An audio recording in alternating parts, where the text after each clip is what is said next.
Секоја среда во 9 часот со доктор Крсте Маљановски разговараме за хармонијата во семејството и брачната заедница во емисијата Живот на Радио Слободна Македонија.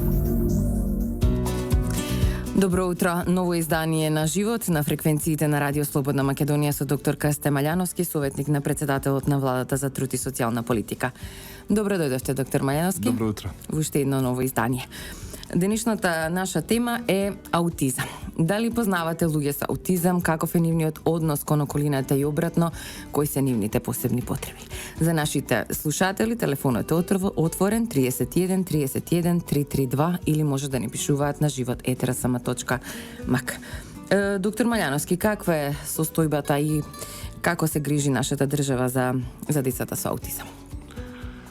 Состојбата не може да се рече дека е алармантна, меѓутоа сите индикатори зборуваат дека имаме пораст на аутизмот. Зашто се должи овој пораст? Една од причините е веројатно обученоста на нашите педиатри да го диагностицираат, за разлика од порано кога зборувам нашите педиатри, матични лекари, сите луѓе и колеги кои работат во здравството, да направат рана диагностика на ова пореметување, односно нарушување. Кога зборувам за раната диагностика, сметам дека и сите успеси што може да се постигнат лежат токму во раната диагностика. Значи диагностика негде, ако може да се диагностицира до 3 годишна возраст, да се види дека ова сериозно невроразвојно нарушување постои кај одреден тип на деца. Што правиме? Правиме многу, заради мислам дека не е и тоа не е доволно, меѓутоа првенствено што треба да направиме, тоа е регистарот. Кога зборувам за регистар на сите видови нарушувања, сите видови на хендикепи, кои за жал и покрај големиот број на обиди, како од владениот, така и од невладениот сектор, до сега не сме го направили. Меѓутоа сериозно се зафативме и се надевам дека процесот не е едноставен, процесот е прилично сложен. Ќе успееме во тоа да направиме регистар и да ги имаме екзактните бројки на децата болни со аутизам. Така, значи констатиравме дека официјален регистар за сега нема, но се смета дека нема повеќе од 4000 лица. Имате ли некаква бројка, доктора? Така е, се зборува, излегува различни информации во врска со бројот на заболени, односно бројот со нарушено однесување во однос на спектарот наречен аутизам, од бројка до 3 до 4000 од невладениот сектор, меѓутоа има една друга бројка. Како што знаат, претпоставам дека и вашите слушатели знаат, за диагностициран аутизам следува материјален надоместок од прилика 4400-4500 денари. Значи, до овој момент категоризирани се во Министерството за труд и социјална политика нешто повеќе од 100 деца. Различна е бројката, постојат многу причини. Не се диагностицирани, дел од родителите не побаруваат таква помош, не знаат и на секој начин ќе се обидеме да ги приближиме во наводници речено овие бројки, да видиме реалната бројка и реалниот број на деца кои се со аутистичко однесување. Така, значи, неофицијално имаме околу 4000 лица, меѓутоа, како што велите вие, само околу 100 се регистрирани и приматели на оваа социјална подршка. Затоа што на овој тип нарушување следува материјален надоместок од 4470 денари. Од бројка така. Ако може би некој слуша во моментов, каде треба да се обрати? Во сите центри за социјална работа, преку центрите се добиваат и потребните информации. Воопшто не е сложена процедурата, значи се доноси конзилијарно мислење, се диагностицирано нарушување каде што би требало да го има ова нарушување. Конзилијарно мислење од колеги лекари, се поднесува фотокопија од трансакционна сметка, едно барање, лична карта и тоа е се. Изводот матична книга на родените, која може да се набави, а и по службена должност исто така можеме и ние да го набавиме. на 31 31 332 вашите прашања за доктор Маљановски. Аутизмот не е емоционална болест, туку тоа е тешко развиено нарушување со генетска основа, велат стручните лица. Зошто момчињата повеќе од девојчињата заболуваат од ова? И на овој одговор немаме, и на ово прашање немаме одговор, за жал. Се предпоставува дека од прилика 5 пати повеќе заболуваат момчињата отколку девојчињата, што навистина е интересен феномен.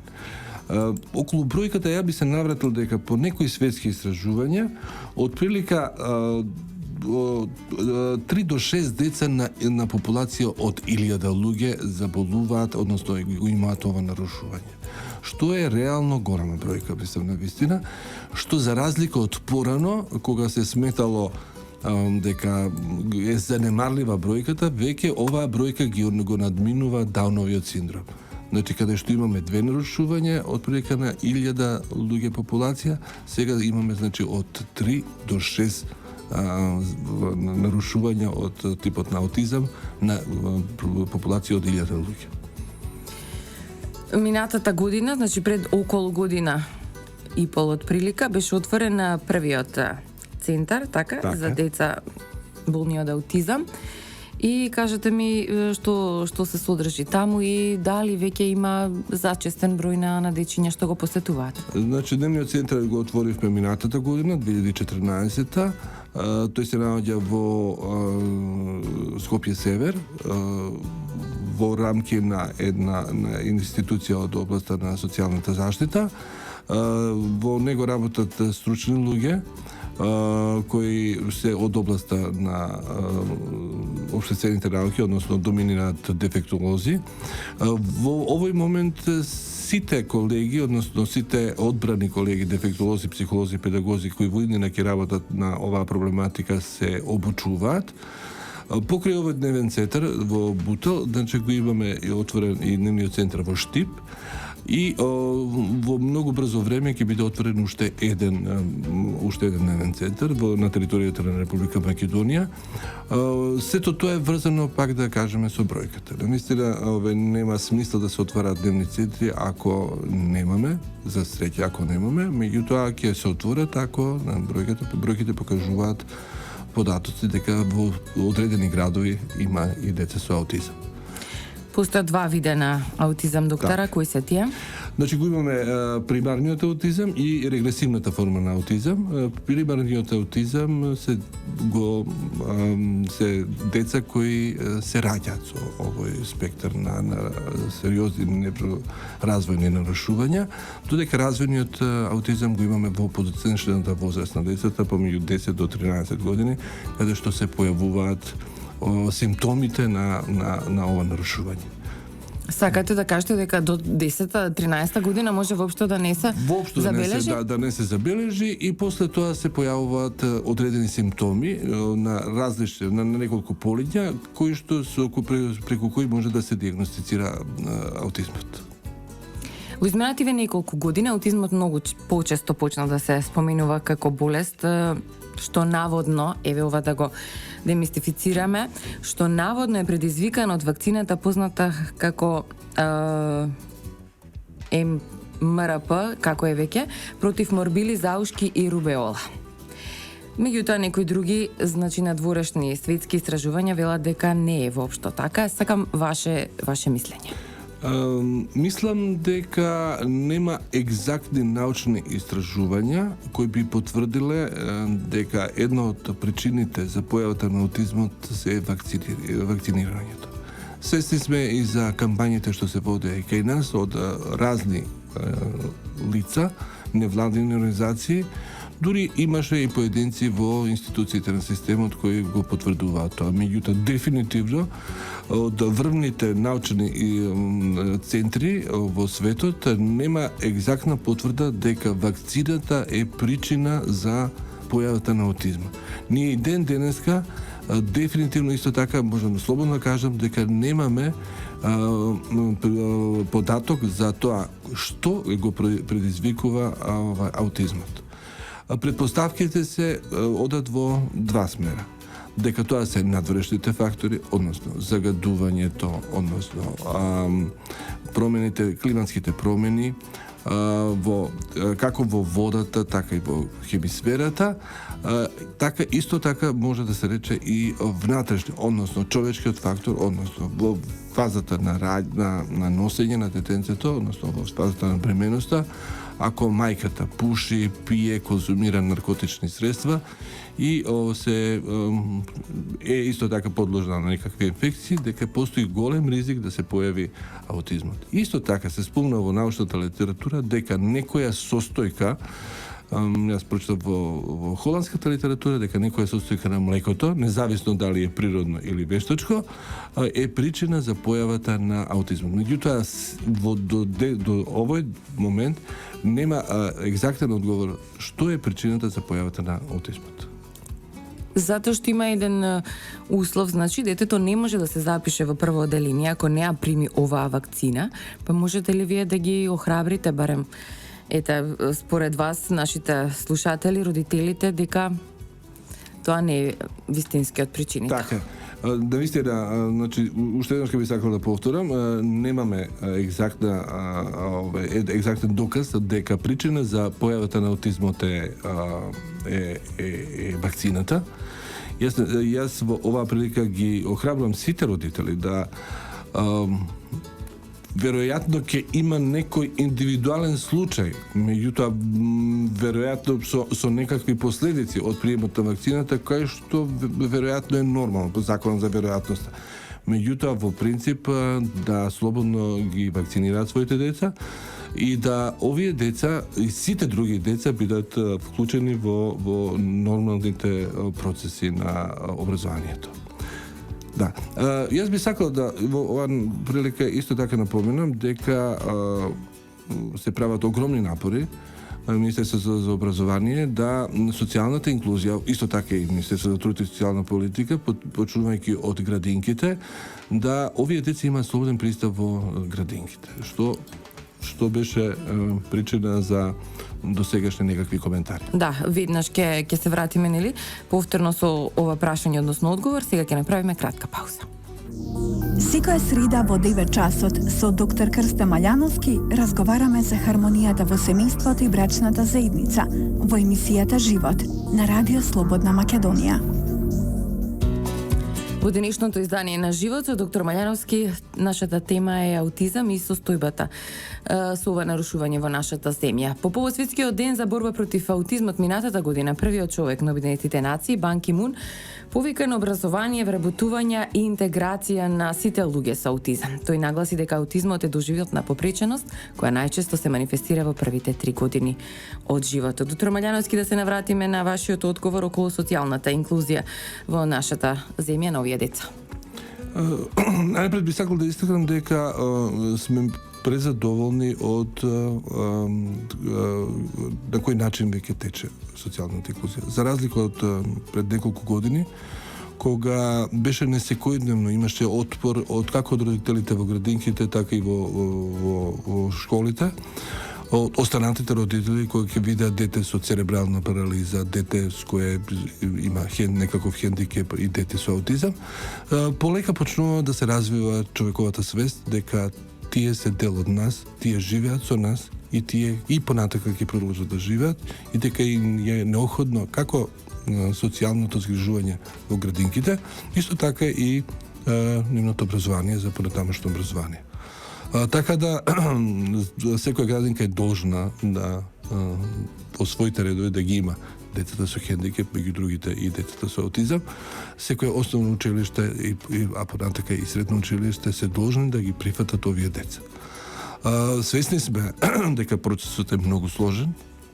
Социјалната инклузија бара дополнителни средства, дополнителен персонал од добро обучен, велам добро обучен заради тоа што не сме да се прават никакви грешки во нивниот третман, кој е многу сериозен, меѓутоа кој за среќа дава одлични резултати.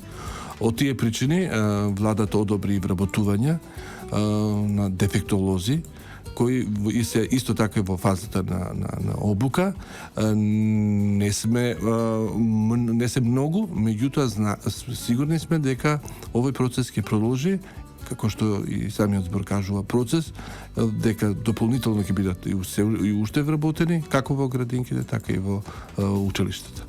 Да, од минатата година во нашата земја престојуваше и стручен тим од Соединетите Американски држави, кој вршеше обука. Вие велите дека значи се уште се тука и ги обучуваат нашите стручни лица. Да. Значи во рамки на Министерството за здравство беа повикани најдобрите и светски признатите експерти од оваа област и тие се одбра една група на наши здравствени работници, пред се на лекари, кои, како што споменав, едно од најбитните работи што би требало да се направи е раната диагностика. Ако сакаме успех во работата со овие деца, во нивното санирање на оваа ситуација, состојба, тогаш би требало да рано да бидат диагностицирани. Секоја диагностика што е до 3 години направена, значи успех во третманот и работата со овие деца.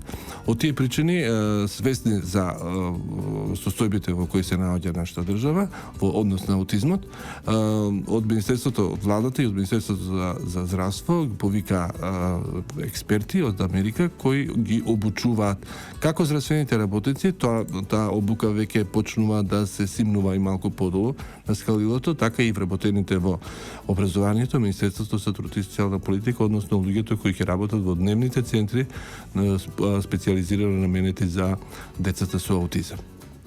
Процес е дефинитивно, ни треба малку време да овие луѓе добро бидат обучени и да продолжат со својата многу, али најнапред многу хумана работа.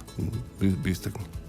Така, сакам во овој случај немаме уште многу време за разговор. Сакам да ги охрабриме родителите. Значи точната причина не се знае. Се наведува дека една од причините можна и да е генетска. Така. Но вашето мислење ве молам и да ги охрабриме родителите, значи и што имаат деца со аутизам. Значи, уште еднаш ке потврдувам, на универзитети, односно научни институции, како што е Колумбија универзитет и сите експерти, екзактно не е потврдено дека причина за појавата на аутизмот е вакцината и вакцинирањето. Можеме само до ден денеска не е утврдена основната причина, основниот фактор кој го прави ова нарушување. Можеме само да предпоставуваме дека постојат фактори во човекот, односно мајката и таткото нормално, и во надвршни фактори. Пак би спомнал дека можни се повеќе фактори, меѓутоа екзактно не е кажано дека еден фактор, односно вакцината, е причина за појава на аутизмот. Односно дека ако првото дете, значи е со аутизам, тоа не значи дека ако ти имаат уште едно детенце, две, можеби дека ти е повторно ќе имаат ризик аутизам. Да. Многу е извредно тешко е, скоро и невозможно е да во утробата на мајката се диагностицира аутизмот. До сега не може тоа да се не е направено. Иако преку плодовата вода некои нарушувања се откриваат. Меѓутоа, за жал, за време на бременоста аутизмот не може да се открие од тие причини и тешкотијата. Аутизмот значи спектар на различни однесувања. Тоа е навистина и тоа е проблемот. За сега ви благодарам. Можеби во некоја следна прилика ќе се навратиме повторно на оваа тема.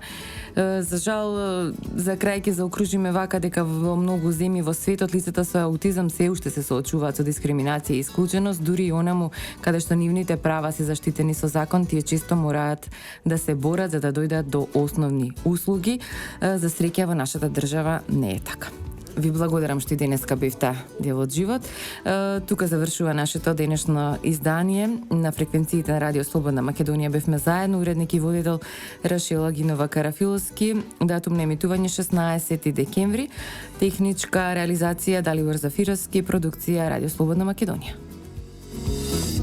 Секоја среда во 9 часот со доктор Крсте Маљановски разговараме за хармонијата во семејството и брачната заедница во емисијата Живот на Радио Слободна Македонија.